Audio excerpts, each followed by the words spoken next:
Mga kapatid, magandang hapon. Ian Suyo po ito para sa News 5 Now at nandito po tayo ngayon sa kahabaan ng Skyway at sinusundan po natin, naka-convoy po tayo sa pagdala sa mga labi ng nasawing Ateneo basketball player na si Divine Adili patungo po sa kanyang home country na Nigeria. Makikita po natin. Yan po yung mga sasakyan na nakasunod. Gano'n po, no? Unahan natin. Naka-convoy po tayo, nakasunod po tayo ngayon. Mula po sa pinaglagapan ng chapel ay bandang alas 2 po nung inilabas mula doon sa kanyang chapel sa Quezon City at ibiniyahin na patungo rito sa May Naiya.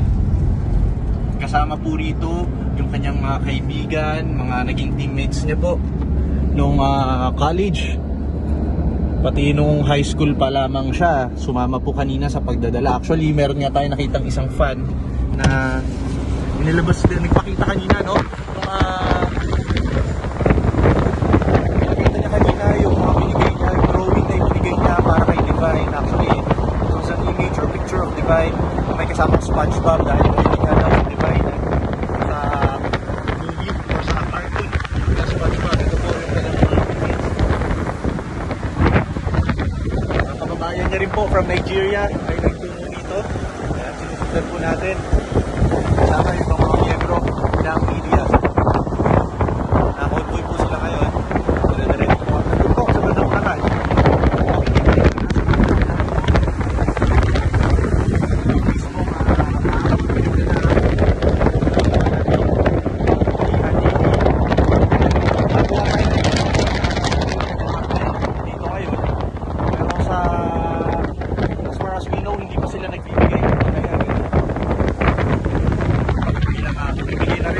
Respeto at pakikiramay at simpatya sa kanila. Ay hinihintay natin kung magbibigay pa sila ng statement, pero hindi tayo medyo private nga daw, no?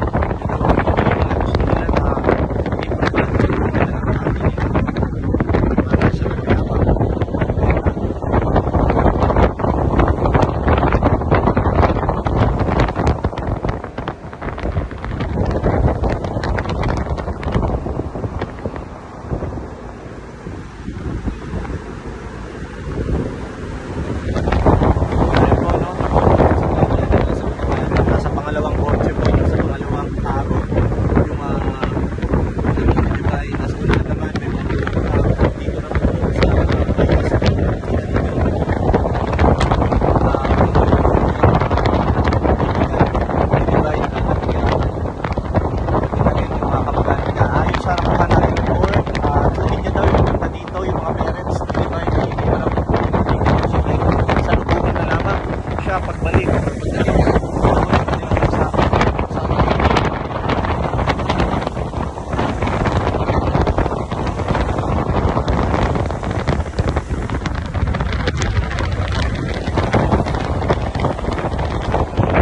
mga kapatid, para po sa karagdagang update, manatili lamang po nakatutok sa aming social media pages at para po sa News 5 Now, ito po si Ian Suyo.